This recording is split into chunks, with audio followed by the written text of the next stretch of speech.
Olá pessoal, tudo bem? Mais uma vez aqui o professor Cristiano, do canal Bate-Papo na Janela. Hoje com a convidada especial para falarmos um pouco sobre a rotina de um médico, de uma médica, do profissional da saúde dentro de um hospital durante esse período de pandemia. Então eu queria dar as boas-vindas à doutora Grace. Oi Grace, tudo bem? Olá, boa tarde. Queria te agradecer por ter aceito o nosso convite para estar aqui conversando um pouco sobre essa rotina do profissional de saúde num hospital. Queria Eu dar as agradeço boas-vindas, muito o convite. nós é que agradecemos. Queria dar as boas-vindas também à Bárbara. Oi, Bárbara. Boa tarde, Cristiano. Boa tarde, Grace, Isabela. Olá, Boa Isabela, tudo tarde. bem? Olá, pessoal, como estão? Bom, gente, a Grace, ela é médica formada desde 2017 e atualmente faz residência já há 3 anos em ginecologia e obstetrícia no Centro Materno Infantil da cidade de Contagem, Minas Gerais, aqui na região metropolitana de Belo Horizonte. Bom, Grace, queria que você começasse a falar um pouquinho para a gente como é que está a rotina dentro de um hospital durante esse período de pandemia, né, essa preocupação toda gerada em torno dessa nova doença que surgiu há pouco tempo. Então, gente, como eu falei, muito obrigada pelo convite, tá? Fico muito feliz em poder dar esse feedback, ter esse contato com a população, que é muito importante de saberem como está o funcionamento, como está o serviço de saúde, como é que está a rotina do profissional de saúde no meio dessa pandemia, né, que mudou totalmente nosso ano de 2020. Então, a rotina, eu posso falar da rotina que a gente teve que se adaptar lá no hospital por conta da pandemia, né? A gente teve que reorganizar várias alas, vários departamentos em serviço por conta do atendimento aos pacientes suspeitos de coronavírus. Lá existem várias especialidades, né? Tem especialidades que foram mais afetadas e especialidades menos afetadas. Especialidades como clínica médica, anestesiologia, estão um pouco mais sobrecarregadas. A nossa daqui, a minha, que é a ginecologia e obstetrícia, a gente teve que passar por uma adaptação, porque as gestantes suspeitas com alguns sintomas que eles são muito facilmente confundíveis, digamos assim, com sintomas de dor de garganta, essas coisas, tudo passou para o mesmo crivo de suspeito de Covid, né? Então, acabou que a gente teve que separar as alas de paciente suspeito para paciente não suspeito. Então, a dinâmica interna teve que ser readaptada. Uma enfermaria foi criada, uma enfermaria só para paciente coronavírus positivo. A gente sabe que pacientes que têm o diagnóstico, mas são assintomáticas, ou têm sintomas leves, sem muita repercussão respiratória, podem ser acompanhadas em casa. Mas pacientes que têm um pouco de repercussão respiratória, precisam de um suporte de oxigênio, tem que ficar na área hospitalar. E aí teve essa adaptação mesmo de enfermaria só para esse tipo de paciente. E acabou que pacientes graves também chegaram mais intensamente no hospital. Então, o hospital que tinha 3 CTIs Covid, agora temos 5 CTIs. 3 CTIs. Agora era um CTI Covid, desculpa.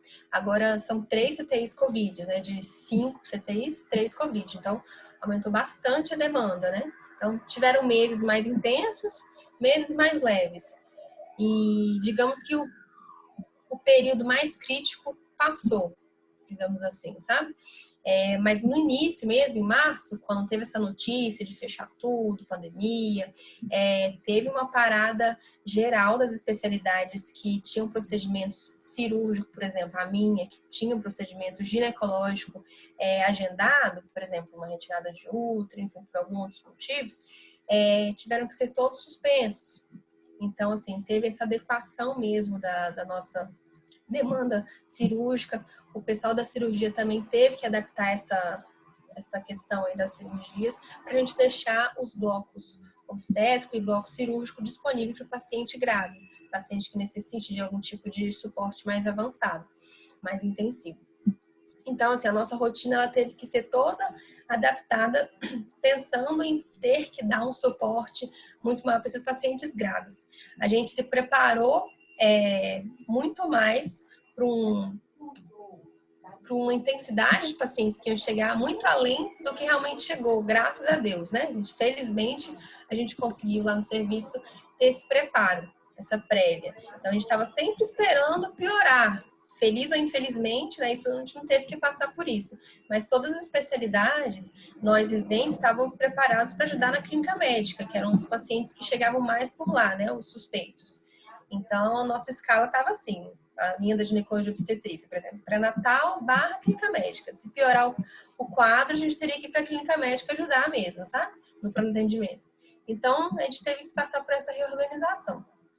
Basicamente isso, assim, em relação à mudança nesses meses, né, de março para cá. Grace, e com relação, assim, especificamente, né, às pacientes da sua área, que são pacientes grávidas, né?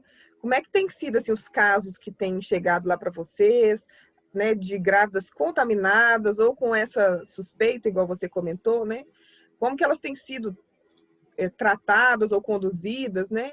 E aproveitando, assim, um pouquinho dessa pergunta, a gente gostaria de saber se já tem algum estudo ou algum indício, né, de que a COVID possa afetar, né, o bebê, o feto, ou não tem esse risco, né, ou ainda estão em progressão nos estudos.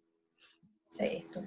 Então, a gente, assim, no início, esperou muito casos que iam acontecer mais em idosos, porque a doença realmente acomete mais a população idosa, né? Já tem algum tipo de doença. Então, a gente não ficou muito focando nas gestantes. Tanto que quando tentaram remanejar, adaptar nossa escala, todo mundo focou na população idosa. E aí esqueceram lá da gestante para Natal, né? Que querendo ou não, mesmo que não tenha nenhum tipo de doença, é uma paciente que tem um sistema imunológico mais debilitado, né? Então, elas entram no grupo de risco. Aí, depois de um tempo, foram soltando notas para lembrar, gestantes também fazem parte do grupo de risco. Apesar de serem mulheres, em geral, em idade jovem, né? Ou seja, que ainda está podendo, está na fase de reprodução. Então, mas é importante vocês lembrarem delas, porque elas também podem ser contaminadas. E aí, a gente acabou notando que veio essa demanda, né? Pacientes não só com sintomas, como eu comentei mais cedo, comentei antes, que tinham sintomas aparentemente só uma dor de garganta, alguma coisa mais assim, mas quando a gente ia fazer a investigação, era coronavírus positivo. Então, parecem essas gestantes com sintomas leves, mas gestantes que têm algum tipo de doença, ou doença que aparece na gestação mesmo, como pressão alta, que a gente tem a pré-eclâmpsia aí, a gente tem a diabetes, pode ser a diabetes gestacional, alguma outra doença, elas são fatores de risco para a gestante se contaminar assim e ter uma complicação. Que o maior problema mesmo, assim, do coronavírus, quando pega, são as complicações, né? Então, dependendo como está o seu sistema imunológico, se tem alguma repercussão cardiovascular, você vai ter uma progressão, né, do quadro, uma piora muito rápida ou uma recuperação, certo? Em relação a outra coisa importante, é em relação a gestantes acima do peso, que a gente fala, né? Às vezes a gente pensa assim, não tem nenhuma doença, e a gente cansa de escutar, não tem nenhuma doença, mas aí tá num sobrepeso, e aí a obesidade é um fator de risco muito grande, porque é um estado inflamatório constante, né? O corpo está totalmente inflamado às 24 horas do dia. Então, chega muito pra gente, em geral, gestante, e gestante assim, de 11 semanas, 12 semanas, 30 semanas, de todas as idades gestacionais, que tem repercussão, tem sintoma, quando vai investigar, fazer os testes, deu positivo, né? E aí, muitas vezes, vai ter que ir pro CTI ou ficar nessa enfermaria Covid, como eu comentei mais cedo, que a gente teve que inaugurar lá por conta disso, por conta da demanda. Em relação... Oi, diga. Não, só comentar que foi promulgada a lei também, que permite que a grávida trabalhe remotamente, que o empregador não obrigue a mulher grávida a ir ao local de trabalho, né? Sim, a questão é que existem vários tipos de trabalho, né, e vários tipos de... Eu sei que tem a lei, né, mas tem alguns empregadores que não estão muito adeptos, assim, não estão muito pacientes, e aí eu fico obrigando a gestante a ir, ou às vezes remaneja ela, quando é possível. Quando eu estou fazendo pré-natal dessas gestantes, eu oriento, falo, ó, conversa com seu chefe, seu empregador, para ver se consegue remanejar, colocar em um outro departamento, que ela fica um pouco mais isolada, né, com menos contato com pessoas. Às vezes dá certo, às vezes não. Às vezes a paciente não tem outra opção e ela precisa continuar trabalhando. Acaba indo, né? Porque ela tem, às vezes, 5 filhos, que tem que alimentar, né, dar um suporte, e aí não tem essa condição de se adequar a essa pandemia. A lei alcança quem tem carteira assinada, quem tem trabalho fixo, né? Mas muitas não têm. Exatamente, uma boa parte não tem. E como eu trabalho muito com paciente do SUS, né? E a gente vê muita diferença do paciente do SUS e pacientes que têm essa condição, né? Mais favorável a adequar essas adaptações que a pandemia necessita da gente. Mas a Isabela perguntou em relação à transmissão, né, para as crianças, né, nessa fase. Teve poucos estudos ainda assim demonstrando que tiveram casos. Teve caso, não lembro certo qual foi a cidade, mas que tinha um caso de um recém-nascido que deu coronavírus positivo. Mas não tem nenhum estudo assim demonstrando ainda efetivamente que tem uma transmissão vertical, que a gente fala, passa da gestante durante a gestação ou intraparto para a mãe. Quando a gente indica, por exemplo, uma cesariana para uma gestante COVID positivo, muitas vezes a gente indica porque a gente tem que resolver a questão da gestação no momento para melhorar os sintomas respiratórios, sintomas cardiovasculares, porque aquela barriga grande na barriga, aqui no abdômen, comprime vasos importantes para ela ter essa respiração mais adequada, sabe? Então, é mais para tentar aliviar a mãe, não por riscos de transmissão, porque a transmissão ainda não tá provada, não tem muitos casos para a gente falar, né? Mas que existem esses riscos. Às vezes, teve um caso que estava suspeito, tentou fazer o diagnóstico, investigou, mas não era positivo. E aí a gente está tentando, assim, ter essa cautela, tem os cuidados intraparto para tentar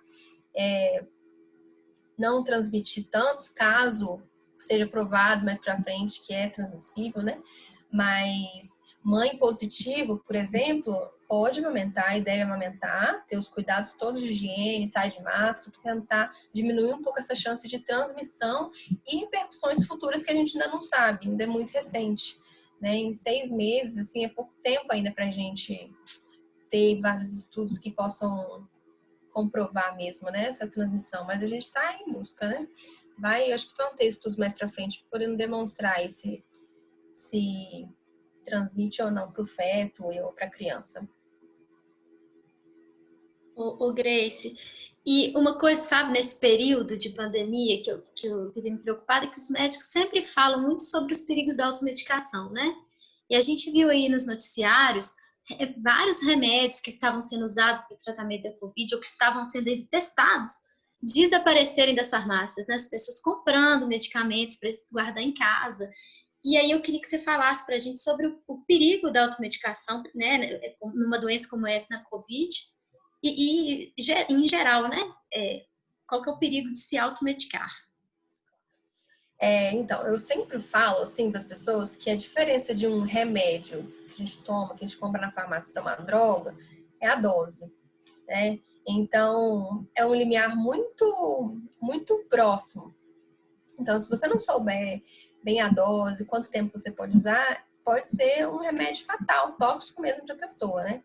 Então, por exemplo, o ibuprofeno, que é uma medicação que todo mundo usa com facilidade, tem acesso com facilidade nas farmácias, um anti-inflamatório teoricamente simples, se ele é usado por 5 dias, é uma medicação que não tem repercussão nenhuma, digamos assim, negativa.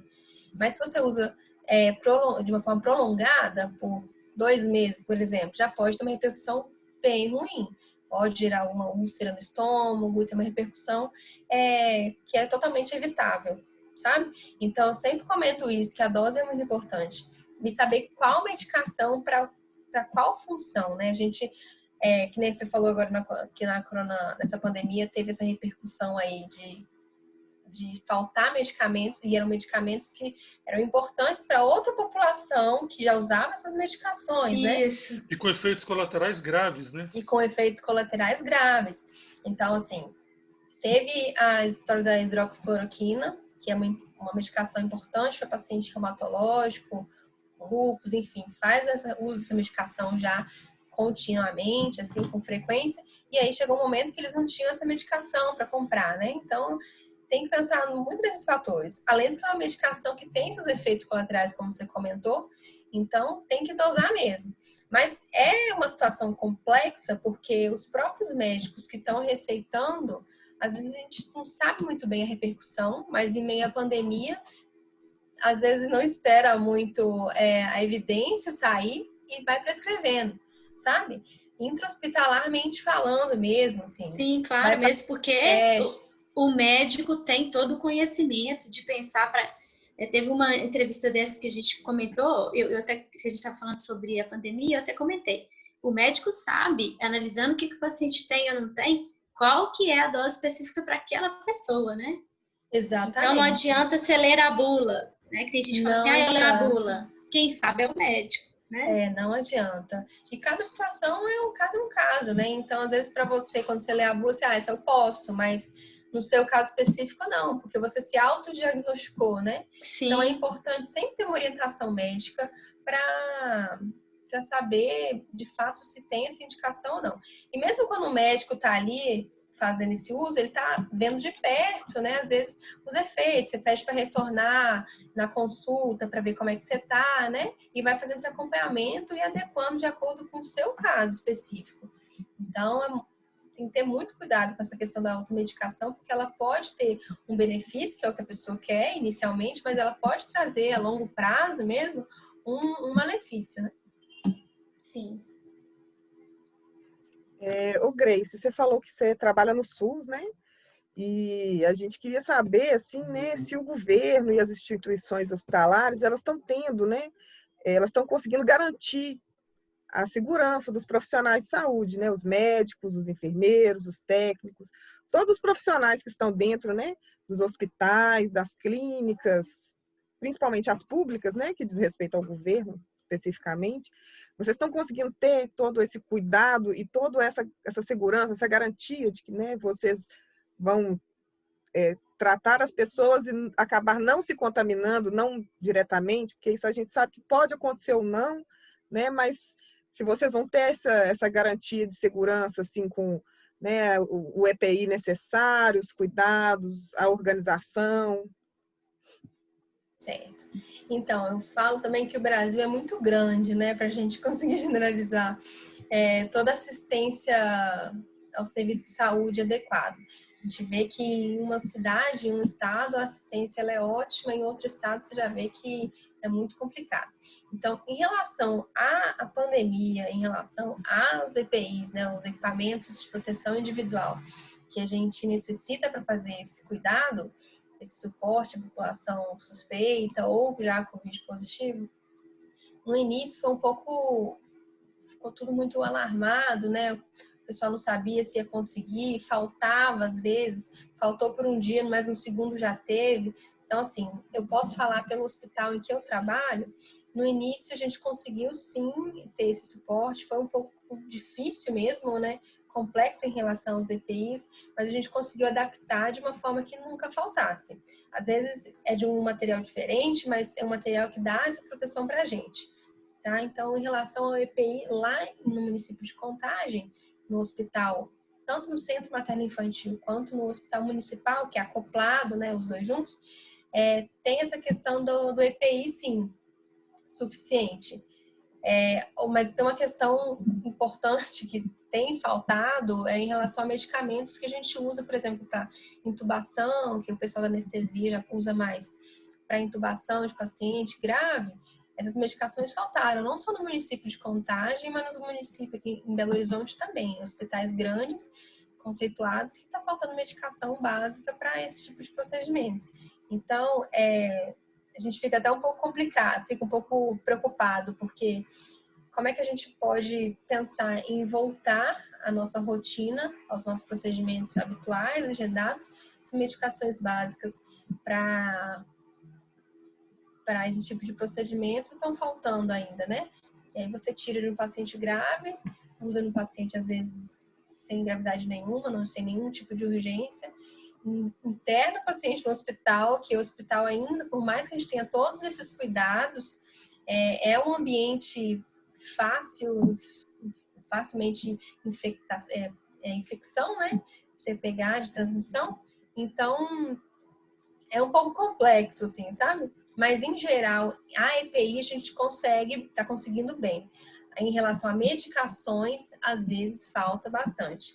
E nesse conjunto todo a gente precisa dos dois, né? Porque a gente pode se proteger, consegue se proteger, mas às vezes a gente não consegue fazer a conduta necessária para conseguir salvar, às vezes, a vida do paciente. Uma amiga da área de saúde... Não, pode falar, Isabela. Não, eu ia comentar que uma amiga da área de saúde, logo em abril, ela começou a comentar, né, da possibilidade de faltar insumos mesmo para atendimento dos pacientes, porque muitos vêm de áreas, por exemplo, como a Índia ou a China, e que estavam com altos números de contaminação e que estavam sendo fechados, né, para conter a infecção, e que aí até mesmo as empresas que produzem, né, as farmacêuticas também tiveram que reduzir, né, a sua produção para atender adequadamente, né? Sim, a questão dos fornecedores é mais ou menos isso, tanto para EPI quanto para medicação. Os fornecedores não estavam pagando, não estavam entregando o material. Então, isso foi geral, né? Mas, por exemplo, eu tenho gente da minha família que mora e trabalha lá em Fortaleza na área da saúde, que ela compra o EPI dela para ela atender a população do SUS, sabe? Porque ela não tem acesso e ela não quer se expor. Então, ela opta em não ficar esperando conseguir o EPI vindo do SUS, né? E para se proteger. Então, é muito complexo, né? É muito desigual, digamos assim.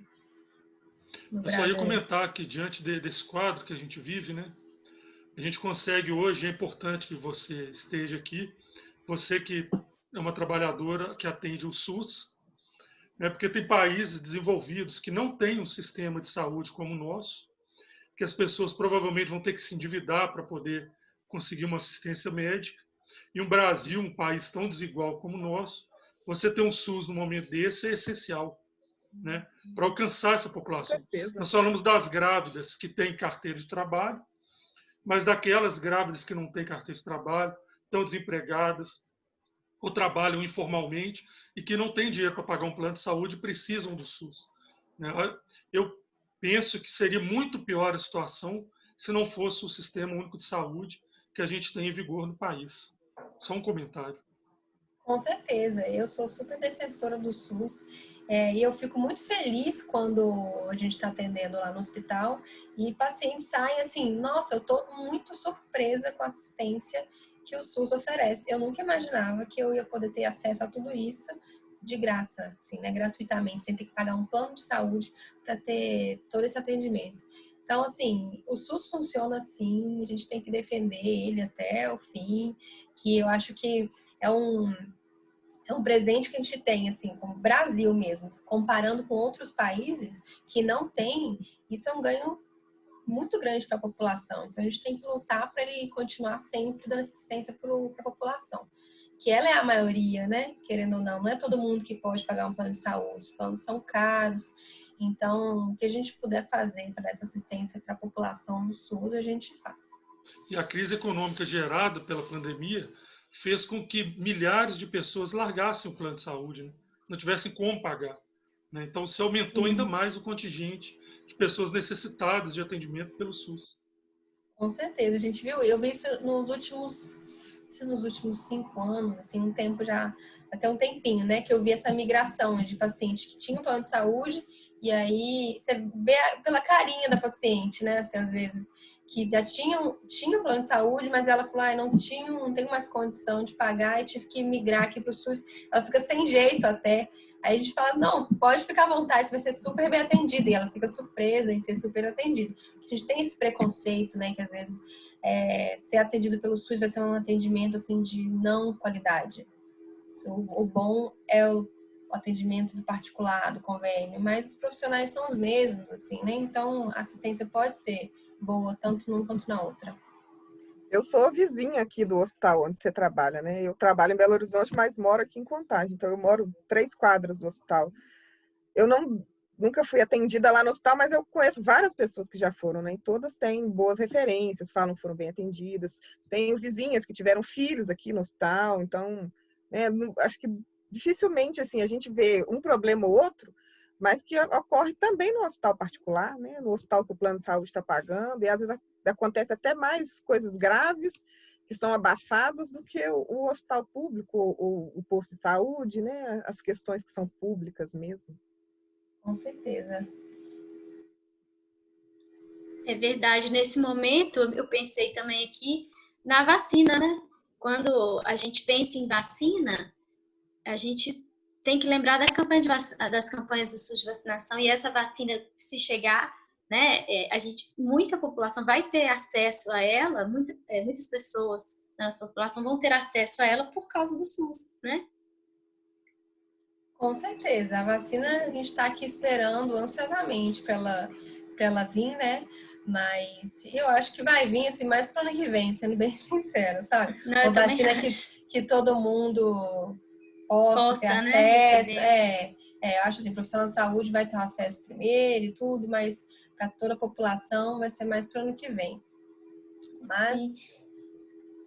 Mas, né, não, eu tava assim, e aí por isso que é muito importante, né, a gente ter essas conversas sobre se proteger, sobre o que fazer ou não, né, enquanto a gente aguarda uma solução, como uma vacina, né, que seria uma prevenção. E aí, pensando nisso, você acha que, assim, que esse momento seria o momento ideal para a reabertura que a gente tem visto?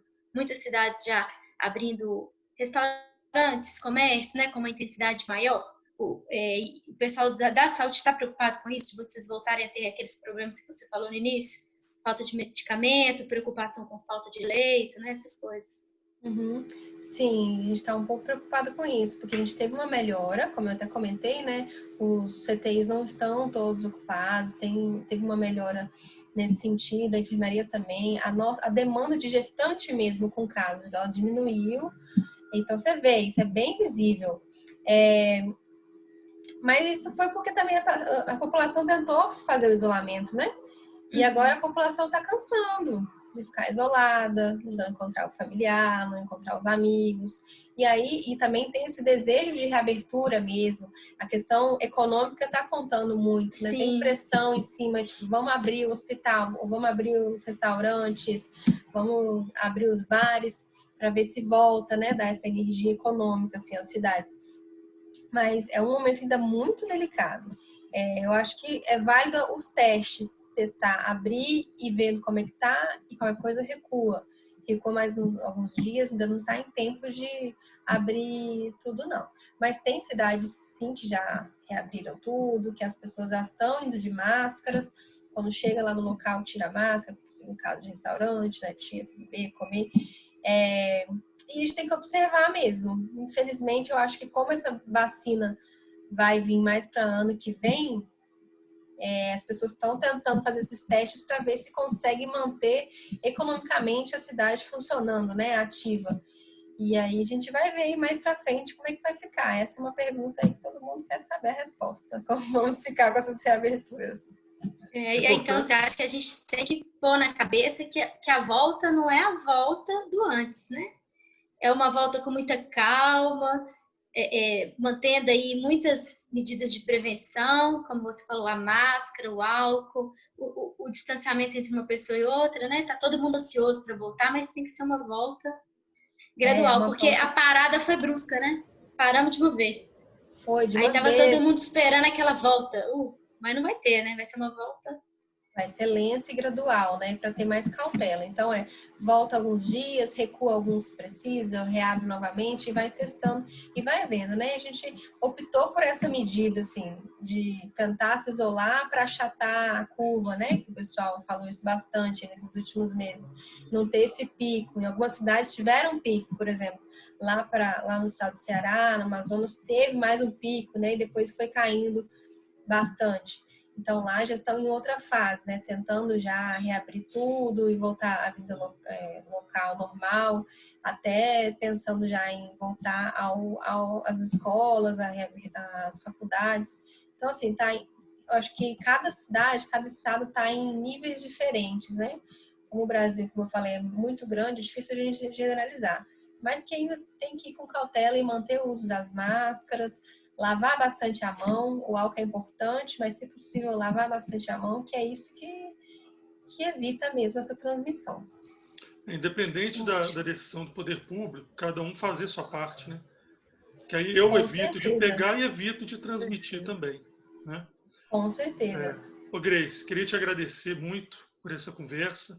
Foi excelente, foi muito elucidativa, né? Vai nos ajudar cada vez mais a valorizar os profissionais da saúde, que esses estão lá na linha de frente, correndo riscos, né? Mas, ao mesmo tempo que corre o risco, salvando vidas, né? Então, que a gente possa valorizar mais os profissionais da saúde, valorizar o SUS, né? Que tem ajudado muita gente, e que a gente possa também fazer essa transição com calma, com cautela, independente do que os governos decidam ou não. Muito obrigado, viu, Grace? Muito obrigada a vocês todos pelo convite, tá? Fico muito feliz de poder levar essa mensagem para a população. E, população, tenham muito cuidado, tô todo mundo ansioso, querendo terminar isso tudo, né? Mas vamos ter consciência de que nós somos responsáveis por tudo isso, né? Se a transmissão aumentar, a gente também tem um pouco de parcela de culpa mesmo, né? Então vamos tentar segurar um pouco mais e manter esse isolamento social até que a gente consiga uma vacina eficaz. Isso mesmo. Muito Isabela, obrigada, obrigado. Grace, foi ótimo. Obrigada, gente. Bom, muito obrigada. Até a próxima, pessoal. E Grace, seja bem-vinda, né? Numa próxima oportunidade também voltar para falar sobre outros temas, mas muito obrigada por trazer respostas tão claras para a gente. Nada, que é isso. Estou aqui à disposição. Qualquer coisa é só falar. Obrigado, Bárbara. Obrigada, Cristiano. Obrigada, Grace, Isabela. Foi ótimo o papo. Gente, queria agradecer a todos e todas que estão assistindo esse programa. Lembrando, né, se você gostou, curte, compartilhe para que a gente possa divulgar essas mensagens, esses vídeos para mais pessoas e que possamos fazer a nossa parte. Então, muito obrigado, até uma próxima oportunidade. Nos vemos num próximo programa. Até a próxima.